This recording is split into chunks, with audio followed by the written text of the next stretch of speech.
Caros amigos, bem-vindos a mais um episódio de Hoje no Mundo Militar. Neste vídeo falaremos sobre uma grande preocupação da OTAN com relação à quantidade dos equipamentos que estão sendo fornecidos para a Ucrânia, com o secretário da aliança dizendo que apenas a qualidade não é o suficiente para vencer as guerras.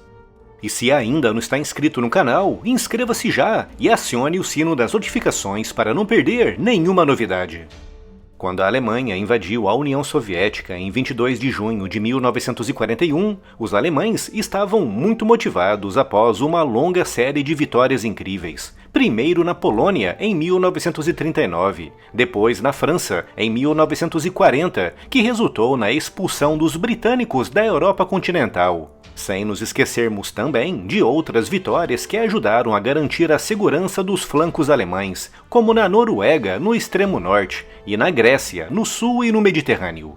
Mas, apesar de todas essas vitórias, os alemães, ao contrário do que muitos pensam, não tinham os equipamentos mais avançados. Naquela época, em 1941, à exceção de alguns modelos de caças e de submarinos, os equipamentos alemães, principalmente os blindados, eram tecnologicamente inferiores ao dos aliados.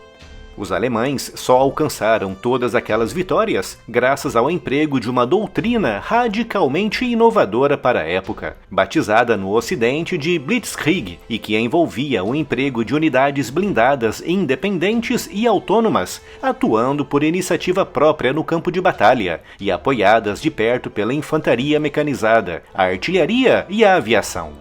Foi graças ao emprego dessa doutrina que os alemães venceram os franceses em apenas um mês e meio, um exército que na época era visto como mais numeroso e tecnologicamente mais avançado do que o alemão. No entanto, quando os alemães invadiram a União Soviética, se aperceberam logo que, apesar da sua doutrina mais avançada, os soviéticos operavam alguns equipamentos muito mais avançados, com destaque para os blindados. A primeira vez em que os alemães se defrontaram com um T-34 foi um choque completo. Após anos de doutrinação nazista martelando na cabeça dos alemães que os eslavos eram inferiores, encontrar um blindado soviético no campo de batalha que era superior em todos os aspectos aos blindados alemães foi um choque de realidade brutal. Nos primeiros meses da invasão, a doutrina alemã de combate anulou a vantagem tecnológica soviética, mas os alemães foram obrigados a desenvolver novos veículos, resultando em projetos impressionantes como o Panther e os blindados pesados Tiger I e Tiger II. Com o decorrer da guerra, a tecnologia e a qualidade dos blindados alemães ultrapassou a dos soviéticos. E a partir do final de 1943 e início de 1944, os blindados Panther alemães eram vistos como superiores ao T-34 soviético, com o mesmo acontecendo na categoria dos blindados pesados com o Tiger I e o Tiger II.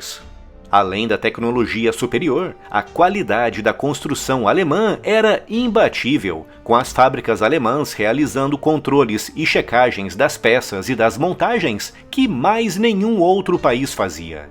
Todo esse cuidado com a qualidade, associado com um bombardeio aliado incessante sobre as fábricas alemãs, resultou em uma taxa de produção muito baixa, e de fato, a cada 10 blindados T-34 que os soviéticos produziam, os alemães conseguiam produzir apenas um Panther.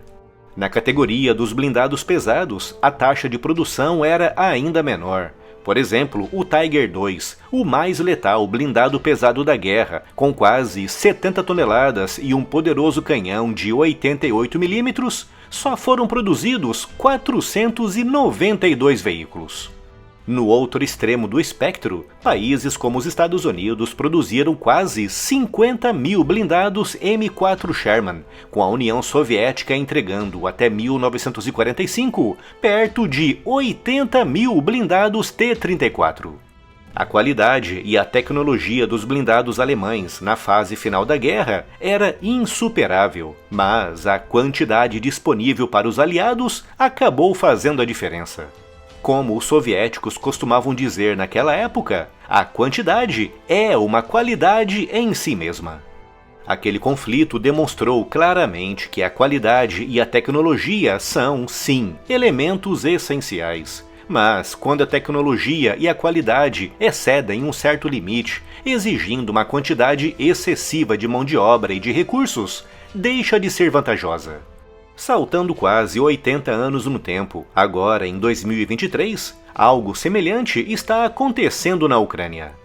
Desde o início da invasão russa, em fevereiro de 2022, a Ucrânia vem recebendo quantidades impressionantes de armas, munições e equipamentos. Alguns deles realmente muito avançados, como obuseiros com alcance e precisão que a Rússia sequer sonha em ter.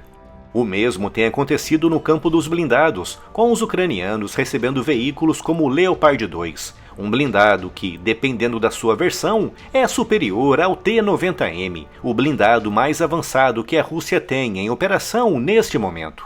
No entanto, apesar de toda essa tecnologia e da tremenda qualidade da construção, a quantidade disponível não é a adequada para o nível extremo dos combates. Foi isso que Jens Stoltenberg, o secretário-geral da OTAN, disse no início de dezembro, quando alertou que a quantidade das armas, munições e equipamentos de defesa em geral enviados para a Ucrânia precisa aumentar. A Ucrânia enfrenta uma invasão realizada por um dos países com o maior estoque de armas e munições no mundo, o que significa que os russos podem manter, por muitos anos, aquilo que está acontecendo agora na Ucrânia, que é uma guerra de atrito altamente custosa, tanto em termos humanos como também materiais. Os blindados que os russos estão usando agora na Ucrânia são, na sua maioria, veículos retirados de depósitos de longo prazo. Veículos produzidos ainda nos tempos da União Soviética, há 35 ou 40 anos, e que passaram por processos de reativação e modernização nas fábricas russas. Processos muito mais rápidos e baratos do que construir um veículo novo do zero. Portanto, para cada veículo que a Rússia perde na Ucrânia, tudo o que precisam fazer é reativar um modelo equivalente armazenado em algum dos seus depósitos. Já a Ucrânia, como tem estoques muito mais limitados, só pode recorrer aos seus aliados ocidentais. Sejam aqueles que no passado foram membros do Pacto de Varsóvia e que podem entregar os mesmos tipos de veículos e armas que a Ucrânia tinha em estoque, ou aqueles que só trabalham com o padrão OTAN e que por isso detêm o monopólio das peças e munições dos equipamentos fornecidos para os ucranianos. O mesmo acontece a nível humano. Apesar da Rússia ter uma população cada vez mais envelhecida e de enfrentar uma taxa de natalidade muito baixa, o Kremlin tem uma reserva de recursos humanos quase 4 vezes maior do que a Ucrânia. O que significa que, tanto a nível material como humano, a Rússia está muito melhor posicionada para a guerra de atrito que vemos hoje na Ucrânia. Para combater esse tipo de guerra, a Ucrânia não pode depender apenas da qualidade e da tecnologia, que são bem superiores à da Rússia. Os ucranianos também precisam de quantidade, mesmo de muita quantidade.